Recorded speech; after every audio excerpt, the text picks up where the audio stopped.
Hi there, Smart Drivers. Rick with Smart Drive Test talking to you today about bicycle lanes and turning right for the purposes of a road test. Now, just before we get started here, be sure to hit that subscribe button right about there. That way you'll get access to all of the great information as I get it available for you to be successful passing a road test or starting a career as a truck or bus driver.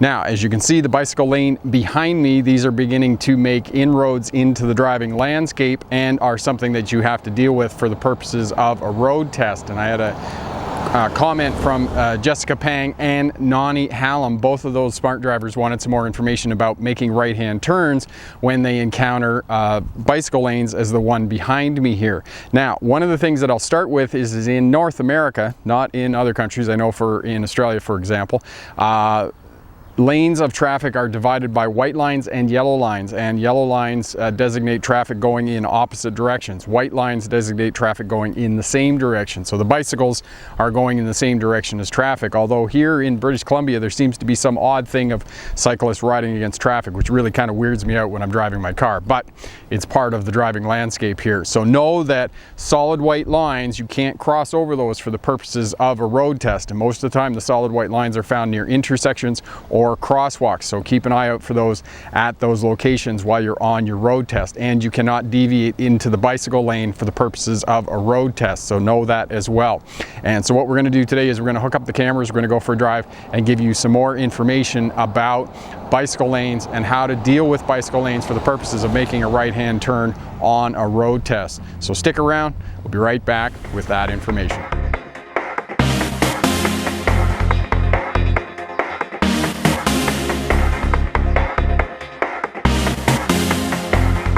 Smart Drivers, welcome back. Rick with Smart Drive Test talking to you today about bicycle lanes. As you can see, the bicycle lane along the right-hand side of the road here is a solid white line, which means that you can't cross over it, you can't drive in it. Now here at the roundabout, the vehicle is stopped, and you can see that the bicycle lane terminates and the curb goes in. Therefore, if you do encounter a bicycle coming up to the roundabout, you need to let the bicycle go first and then proceed in behind the bicycle. We've got a pedestrian here, crosswalk, and you can see the bicycle lane here on the right, and we're going to make a right-hand turn down here at the intersection at the traffic light. Now, do not cross into the bicycle lane at all. Do not deviate into it. Actually, stay a little bit away from it, especially in the summertime. Now, you can see that there's dotted lines down here, and that's where you want to cross the bicycle lane, at those dotted lines, because that's the place that they want you to cross. And before you cross over on the bicycle lane, be sure that you shoulder check and ensure that there aren't any bicycles that are going to proceed straight through the intersection when you're moving to position your vehicle to turn right in the right-hand turning lane. And that's how you do it at most of the intersections. Now we're going to do another chunk of road here, and I'm going to show you something else that they've done on new roads. What they do is they fix the road and they put in a new bicycle lane on the new section of road, and the road continues down, and then the bicycle lane terminates because there isn't a bicycle lane on the old section of road. And that's what they've done over here on this piece of road. And that's the other thing when you're driving in urban areas that you're going to have to watch out for, is the disappearance and reappearance of the bicycle lanes, because that's one of the things that you're going to have to watch for in urban areas, is the disappearance and reappearance of bicycle lanes, because on new sections of roads that they've repaired, they've put the bicycle lane in, and then on the old section of road it doesn't appear. Now we see that there's a bicycle lane here in front of us, and the line doesn't go across the intersection, but I can see it over there on the right. Stop at the correct stopping position, and I creep forward, moving my vehicle to the right.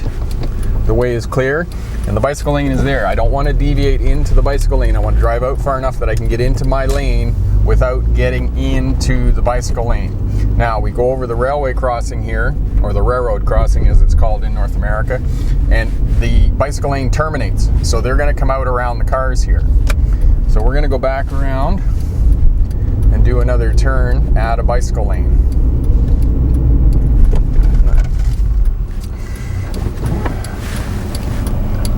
And you saw there that the light went yellow as I came up to the intersection. I'm past the stop line. However, do not back up, simply stop. That's okay for the purposes of a road test because you had to stop for the yellow light because it kind of caught you out there. So that's perfectly acceptable. You came to a stop. Do not back up. There's a little bit of room to back up. If a truck or something came around here, then you would have to back up for the vehicle, the bigger vehicle, to get around. But for the most part, you're going to be all right sitting there. We see the dotted line in the center of the road, which means we can cross over. And you see the dotted lines. The bicycle line goes solid to dotted, and dotted is where you want to change lanes to move to the right-hand turning lane. And the light has gone red, so we stop behind the stop line. And it looks like the way is clear, so we're going to move forward so we can see the intersection. And we got vehicles coming. That vehicle is turning. All the other vehicles are in the other lane, so we're going to move into the inside lane, and we have to merge across here. We can see the cautionary sign that says that our lane ends. And you saw I had my signal on there for a good length of time. Crossed over the dotted line, and the vehicle behind me, when I had my signal on, let off the throttle, and I simply accelerated, and I was able to, and then between the two of us, we worked together and created a spot that I was able to merge into when my lane ended. And you can see here on the right, again, it's not really a bicycle lane per se on the right, but bicycles could ride in there on that solid line, and that solid line means that you don't cross over it. And again, we're going to make a right-hand turn down here across that solid line. So you can see that the solid line terminates at the slip lane, which makes it okay, but you still want to shoulder check and make sure that there aren't any bicycles, there's nobody in the pedestrian crosswalk, the traffic's not coming, and we are clear to go. We're coming around the corner here, and we're going to do the right-hand turn. We've got the advanced, turning into the left-hand lane and moving over to the right-hand lane immediately around the corner, and shoulder checking. And you can see the bicycle lane on the right here, and here it's got green patches. It's solid, and then it goes to green, and where it goes to green is where you want to make the right-hand turn. So we don't deviate into the bicycle lane to get up there. We stay in our lane with our right signal on, and at that green section on the roadway, that's where we move across the bicycle lane. So the traffic's moving off, we stay in our lane, we shoulder check the mirror, shoulder check again, nobody in the pedestrian crosswalk, traffic is clear, and we proceed, and that's how you do it at those places. Now in preparation for making the right, we move the vehicle to the right side of the lane. You can see you might be able to see in the dash cam, there's a bicycle lane over there, and again, we don't want to turn into the bicycle lane. You want to turn into your lane. Excuse me. So you have to move out far enough to get into your own lane, and I've had to move out here so that I can see the traffic, and I can see that once this pickup truck goes by, we're good to go, and we move forward and right out into our lane. We don't deviate into the bicycle lane at all. And now we're going to turn right at the next intersection here, and you can see the solid line. Now you cannot cross into the bicycle lane, so you got to go right up to the corner, and of course this guy's pulling up onto the sidewalk here. And I just waved that guy on because he was sort of sitting in the intersection and the light was going yellow to red, and I've got a pedestrian here, and I don't know whether the pedestrian's going or not. No. Okay, and that's what you do. If you're not sure, and as you saw, I waited right till I got to the intersection. You almost have to do a 90-degree turn there to not deviate into the bicycle lane because of that solid white line. You cannot deviate into that bicycle lane.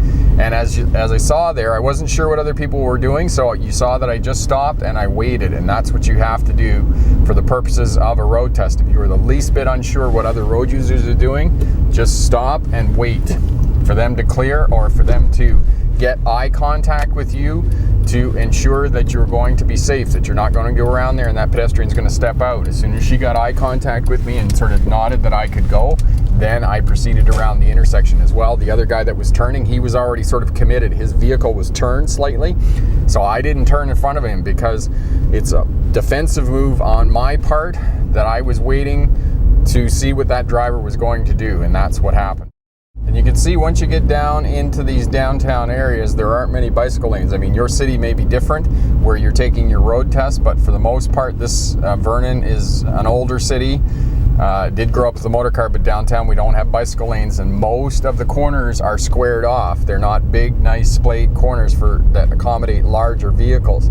If you get larger highways and those types of things, you're going to notice that the corners are more rounded and splayed off to accommodate larger turning vehicles. So we're looking, no pedestrians. We got one vehicle that's traveling quite slowly, and we can proceed. And we turn into the inside lane and then merge over to the right. As soon as we come around the corner, merge to the right. It's a dash line so we can cross it. And again, we're shoulder checking and make sure that there aren't any vehicles behind us. There's nobody in the crosswalk, that pedestrian. And we can see here that the bicycle lane starts immediately. So we do not deviate into the bicycle lane when we're turning. The bicycle lane is on the right, and again, we're going to turn right at the next intersection. Solid white line, do not cross over that. And there's a bicycle behind us, which is good. The bicycle actually is quite a distance back. So you can see there's no dotted lines here, so we want to come up as far as possible and then try and get into your own lane. Try and encroach on the bicycle lane as little as possible. That's actually a really good intersection. We'll go around and do that one more time. Mirror signal shoulder check. Bicycle on the island, they're safe. There's no pedestrians. There's nobody coming, no cyclists. And again, we're going to do this right-hand corner here with the bicycle lane. And as I said, it's nigh impossible to do this turn without encroaching on the bicycle lane, but try to encroach on the bicycle lane as little as possible. So before you start your turn, get as close to the corner as you can, and then go around the corner and aim to get in your lane without deviating too much into the bicycle lane. So sometimes that will happen with bicycle lanes, that you're going to have to encroach a little bit just because of the way they painted the lines. There just isn't anything you can do about that. So if you're making right-hand turns and there's a bicycle lane, solid white lines, get up to where the two roads meet before you start making your turn. And here you see the cyclist in the bicycle lane. They're good and clear. You do not need to move out of your lane to pass that cyclist. You just stay in your lane, hold your course, and carry on. And just keep an eye on them as you're moving up here. And you're going to move over to the right here behind the intersection. And this actually kind of worked out for me. If there was another vehicle in this queue back there, you would have waited on the other side of the intersection because you can't block the intersection. And I'll put a card up in the corner for you on blocking intersections for the purpose of the road test. If the light is red and the traffic is backed up to the intersection, you don't have enough space on the other side of the intersection to clear the intersection for the purposes of a road test, don't do that, because in some jurisdictions that's an automatic fail or major demerits for the purposes of your test. So make sure that you can clear the intersection. So you can see there's another bicycle lane here. We're going to make a right up here, and it's midway, sort of not really a block, it's kind of midway. So you signal just past that intersection and then mirror signal shoulder check and make sure there aren't any bicycles, and again encroach on the intersection as much or as little as possible when you're making the turn across the bicycle lane. But it is imperative that you shoulder check and check the bicycle lane and make sure there aren't any bicycles in that lane as you're coming up, and it's imperative that you shoulder check before crossing over the bicycle lane. And again, I'll put a card up in the corner here for you on shoulder checking and how you need to shoulder check for the purposes of a road test. Quick review of bicycle lanes for the purposes of passing a road test. Bicycle lanes are designated from the main lanes of traffic via solid white lines. And this only applies in North America. Solid white lines mean that you can't cross over them. You can't drive in the bicycle lane. And as you saw in the footage there in the main body of the video, some of the bicycle lanes, as the ones behind me here, can be a little bit faded. We're well into the summer and they haven't repainted these yet. So know that they're going to be faded in some parts, and you're really going to have to look for those on your road test. And this is the reason that you want to practice in and around the licensing center where you're going to take your license, so you know that the bicycle lanes are in fact there. As well, as they fix the roads and improve the roads, they're going to put bicycle lanes in. So as you're traveling along a stretch of road, it's not unusual to go along and have a bicycle lane, and then all of a sudden the bicycle lane disappears, and then a few blocks down the road it'll reappear again. So keep that in mind as well on your road test. And again, I come back to practicing in and around the licensing center where you're going to be taking your test, so you know that about the bicycle lanes. So when you come up to prepare for your right-hand turn, look at the bicycle lane markings and see where they're dotted, where they go from solid to dashed, and that's where you're going to cross over into the turning lane if in fact there is a right-hand turning lane. And as well, in the body of the video there, you saw that one where we couldn't help but actually deviate into the bicycle lane because it was so far out into the intersection that when we made the right-hand turn we actually had to go in. But you want to try and minimize the amount of how much you encroach into the bicycle lane when you're making a right-hand turn. Try and box your turn more so that you don't encroach into the bicycle lane. And as well, you saw that when we come out from the cross streets as well, that we had to box the turns. So we went right out into our lane and not encroaching on the bicycle lane. You want to minimize that as much as possible for the purposes of your road test. If you can do that, you're going to be successful on your road test. So just box the turn. So go farther into the intersection before you turn. That way you're not going to cross over into the bicycle lane. And that's how you do that for the purposes of a road test. Question for my smart drivers. Do you have bicycle lanes in the city that you are taking your road test? And are they solid white lines or are they something different? I know for a fact in Holland, oftentimes they're part of the sidewalk and they're demarcated from the sidewalk with raised cement concretes. It's great pedaling in Holland for sure. Leave a comment down in the comment section there. All of that helps out the new drivers going for their road test. If you like what you see here, share, subscribe, leave a comment down in the comment section. As well, hit that thumbs up button. Check out all the videos here on the channel if you're working towards a license or starting a career as a truck or bus driver. Lots of tremendous information here as well. Awesome online courses over at the Smart Drive Test website. Head over there, check out the courses. All of the courses are guaranteed pass your road test first time or 30-day money back guarantee. Later this summer, we're bringing out Air Brakes Explained Simply. It's a manual that updates the 40-year-old CDL air brake manuals currently in circulation. As well, there's 100 multiple choice questions that will help you to pass and make sure that you do in fact pass first time your theory or practical CDL air brake exam. I'm Rick with Smart Drive Test. Thanks very much for watching. Good luck on your road test. And remember, pick the best answer, not necessarily the right answer. Have a great day. Bye now. And I'm speeding. See? That's what happens. That's why you got to practice for your road test. We're sitting at the intersection. Other people are wondering what I'm doing, talking to my camera. Yes. So that'll make a good for the end of the video. Anyway.